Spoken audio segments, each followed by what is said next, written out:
Pamamaraan. Balik-aral sa nakaraang aralin o pagbabago ng aralin. Letter A. Pagbasa.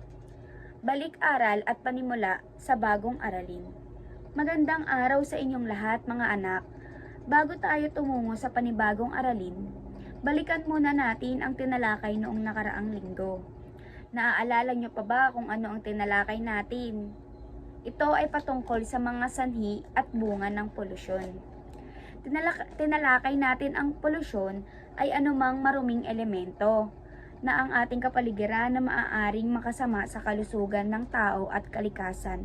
Napag-usapan natin ang tatlong pangunahing uri nito: polusyong hangin, polusyong tubig, at polusyong lupa. Naibigay nyo rin ang iba't ibang sanhi ng mga ito gaya ng usok mula sa sasakyan, pagtatapon ng basura sa ilog, at maling paggamit ng kemikal sa agrikultura. Ngayon naman, sa ating buong aralin, pag-uusapan natin ang mga hakbang sa pangangalaga ng kalikasan. Dito ay matututuhan natin kung paano tayo makakatulong bilang mag-aaral at mamamayan upang mapanatiling malinis at ligtas ang ating kapaligiran. Sa pagtatapos ng aralin nating ito, inaasahan kong kayo ay makabubuo ng isang simpleng plano para sa kalikasan na maaaring isagawa sa inyong tahanan o paaralan. Naiintindihan ba ninyo mga anak? Sa punto namang ito, tayo ay dadako sa isang laro na may nawawalang salita at hahanapin ng mag-aaral sa PowerPoint na ito, na ang ibig sabihin ay missing word game. Halimbawa, ang aso ay blank. Letter A, umalis. Letter B, tumalon. Letter C, naligo. Pamamaraan. B. Paghahabi ng layunin ng aralin. Mga bata, mayroon ako ritong mahiwagang lapis at notebook. Sa notebook na ito, may mga pangungusap. Sa mga pangungusap na ito, tatawag ako ng mga mag-aaral at guguhitin nila ang wastong salitang pagbaybay. Sasabihin niya kung ano ang pangalan ng nasa larawan. Number 1, ito ay isang tama, aso. Ito ay isang hayop na alaga sa bahay. Number 2, sa bakuran ay may malaking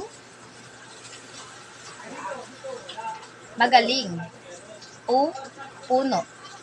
Ito ay nagbibigay ng lalim at sariwang hangin. Number 3, si Ana ay nagbabasa ng tama, aklat. Mahalaga ang pagbabasa ng aklat upang matuto. Mga bata, balikan muna natin ang ating mahiwagang notebook. Naalala niyo po ba ito? Ngayon, tingnan natin ang mga salitang may guhit. Sino ang makapagsabi kung ano-ano ang mga salitang ito? Sige, Angela. Mahiwaga. Tama, isa-isahin natin ang mga salitang ito. Basahin natin, sabay-sabay ang una. Ang mahiwaga. Magaling! Ngayon naman, ipapakita ko sa inyo kung paano ito bigkasin ng tama. Ma-hi-wa-ga.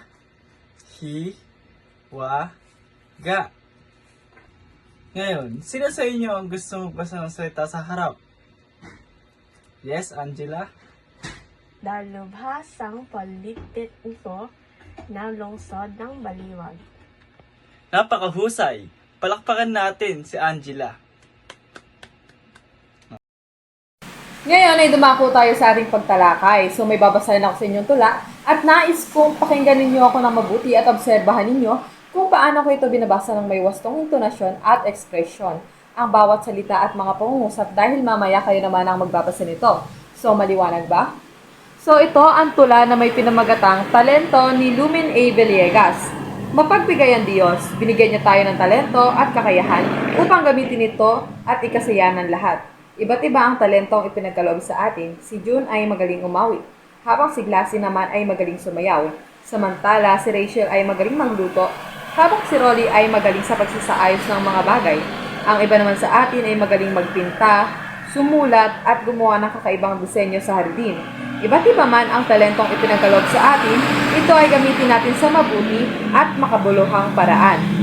So ngayon naman, kayo naman ang magbasa nito ng sabay-sabay. Magaling mga bata! So kanina napansin niyo kung gaano kahalaga ang pagbabasa ng may wastong intonasyon at ekspresyon. Ngunit may ilang salita pa rin ako narinig na sa tingin ko ay hirap kayong baybayin. Kaya naman dahil dyan, kumuha kayo ng papel at lapis at may ipapagawa ako sa inyong aktibidad. So handa na ba kayo? So ang gagawin nyo ay pipili lamang kayo ng 5 salita mula sa tula at isusulat nyo ito ng may wastong baybay. So bibigyan ko kayo ng 10 minuto para gawin ito. So kung tapos na ang lahat, maaari nyo nang ipasa ito sa harap. Magandang umaga mga bata! Ngayon, susubukan natin ang inyong kaalaman sa wastong baybay ng mga salita.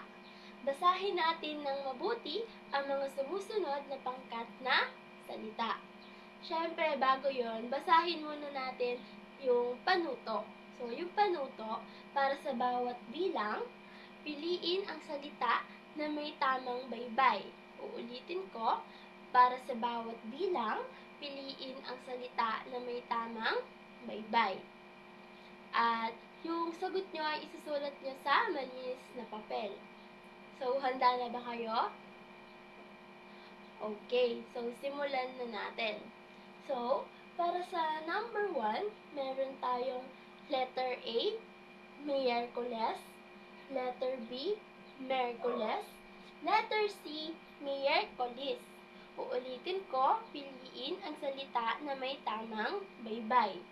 Sa number 2, meron tayong letter A, jacket, letter B, jacket, letter C, jacket.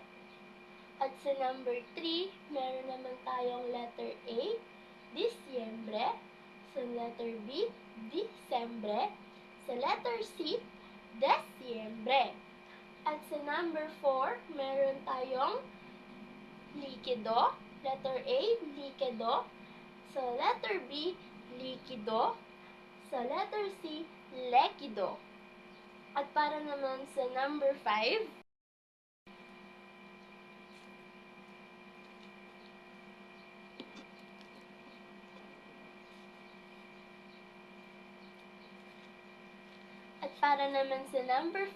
meron tayong letter A, leader, letter B, leader, letter C, leader. Uulitin ko mga bata, piliin ang salita na may tamang baybay. Naintindihan ba? Okay, so simulan nyo nang magsagot.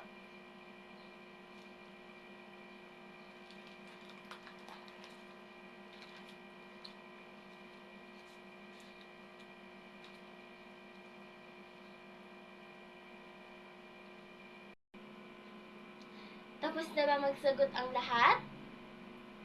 Mahusay!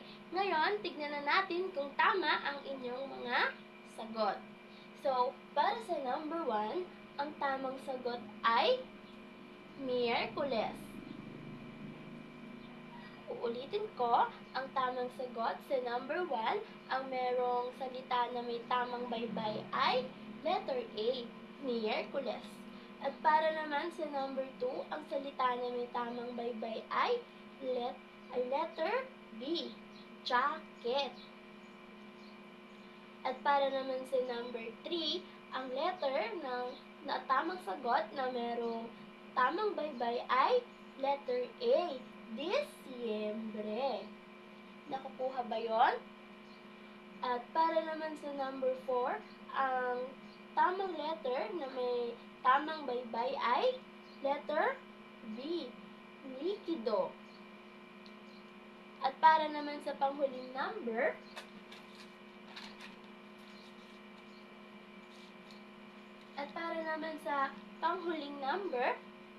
ang letter na tamang sagot ay B. Ang tamang sagot ay letter B.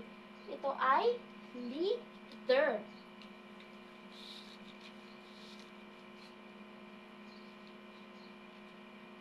Nakakuha ba kayo ng matataas na score mga anak? Magaling.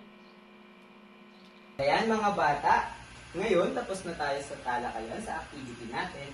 Ngayon, balikan naman natin yung mga dati nating natalakay. Natatandaan niyo po ba yung mga ating dating natalakay na aralin?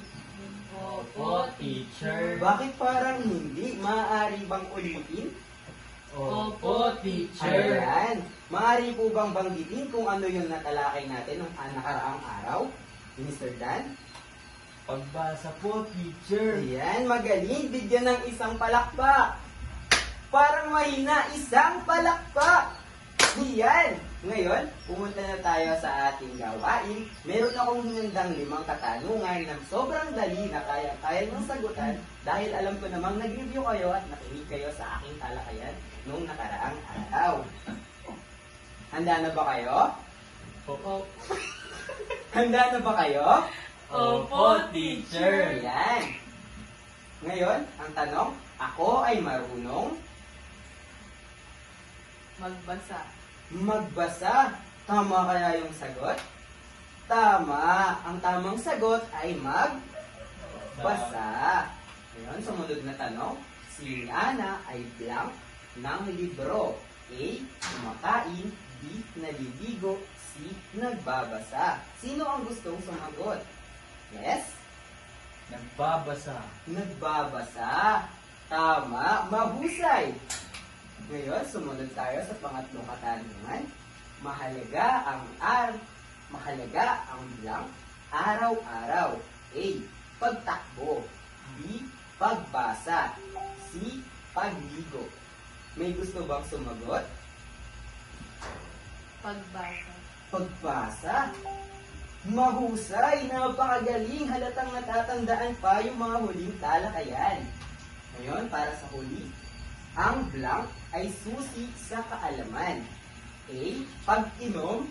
B. Pagbasa. C. Paglaro. Sino ang gustong sumagot sa ating huling katanungan? Yes? Pagbasa. Pagbasa. Tama kaya yung sagot niya? Tama, napakahusay. Bigyan ng isang palakpak ang inyong mga sarili dahil maiayos at natatandaan niyo pa ang ating huling talakayan. Iyan, maraming salamat. Meron pa palang pahabol. Si Mark ay blank ng kwento. A. Kinain. B. Tinapon. C. Nagbabasa. C. Nagbabasa. Napakahusay. Iyon, dun na nagtatapos ang ating katanungan. Nalaman ko na nakinig kayo at natatandaan niyo pa ang ating huling talakayan. And dumako naman tayo ngayon sa ating susunod na gawain. Ngayon, nakikita nyo mayroon tayong 6 na larawan. Ngayon, sa bawat larawan, mayroong mga pagtitilian ng mga salita. Ngayon, tutukuyin nyo ngayon kung ano yung tamang baybay sa larawan na iyon. Naiintindihan ba mga bata? Opo, teacher. Parang hindi naiintindihan, maaari bang ulitin? Opo, teacher. Ayan, malinaw nang naiintindihan. May gusto bang mag-volunteer para sumagot sa unang katanungan? Ito. Sino ang gustong mag-volunteer para malaman natin kung ano ang tamang sagot? Sige.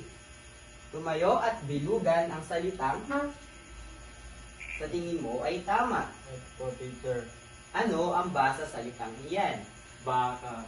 Baka. Tama. Ang tamang salita sa larawang iyan ay baka.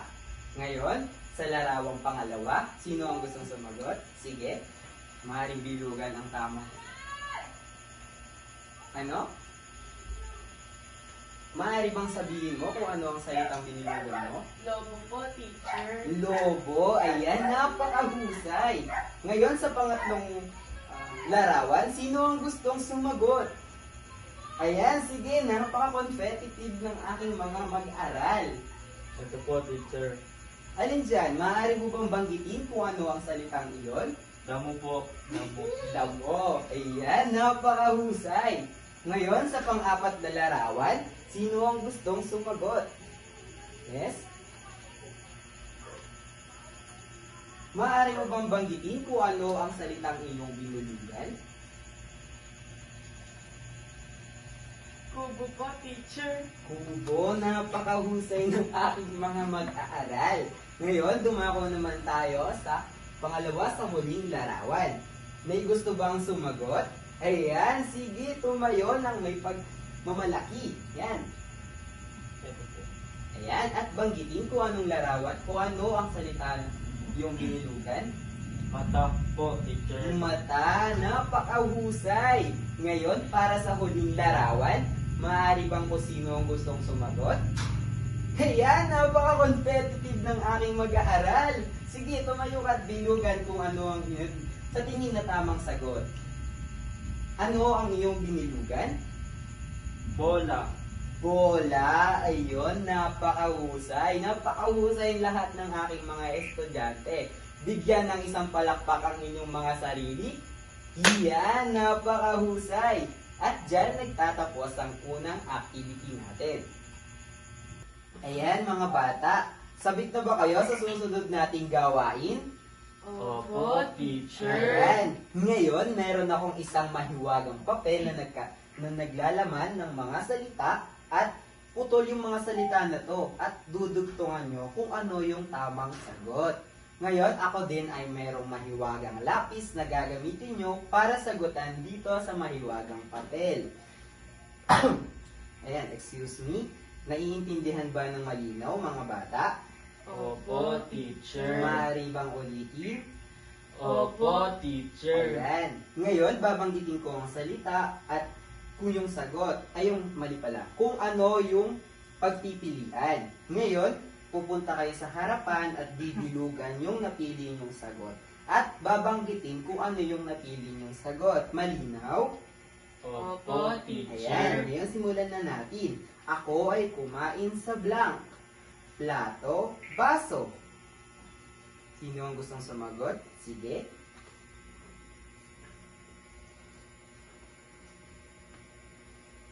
Ano ang iyong napiling sagot? Plato po, teacher. Plato. Tama ba ang sagot niya?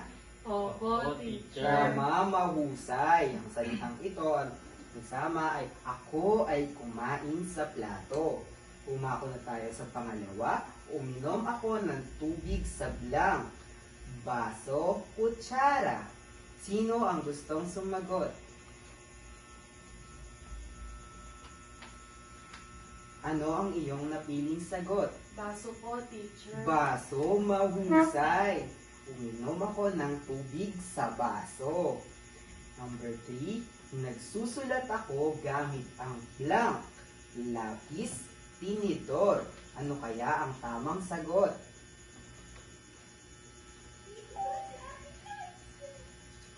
Ano ang iyong napiling sagot? Lapis po. Lapis. Tama kaya yung sinagot ng lapis? Opo. Yan, tama. Nagsusulat ako gamit ang lapis.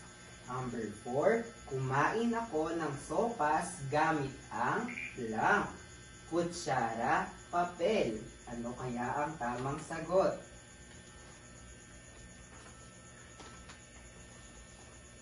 Ano ang iyong napiling sagot? Kutsara po, teacher. Mahusay. Tama ang salitang kutsara. Kumain ako ng sopas gamit ang kutsara. Number 5, nagbabasa ako ng blank, tinidor, o libro.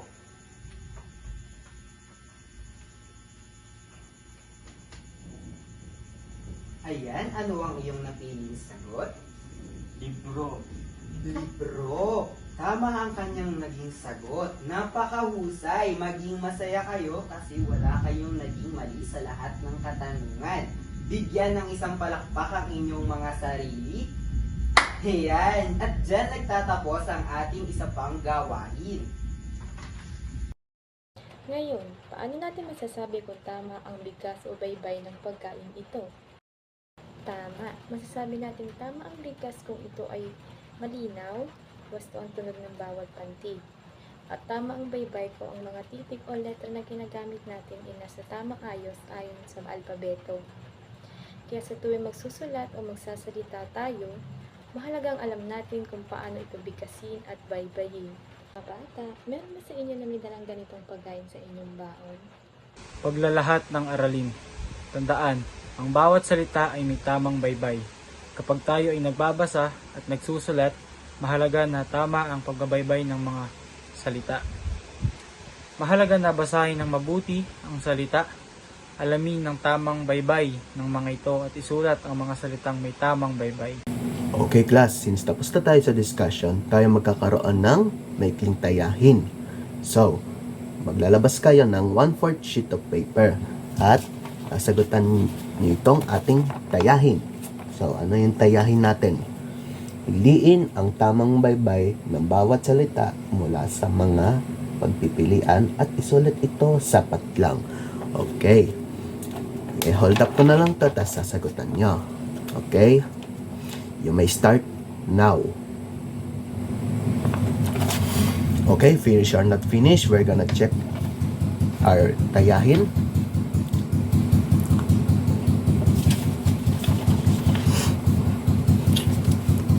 Okay. May naka-1 ba?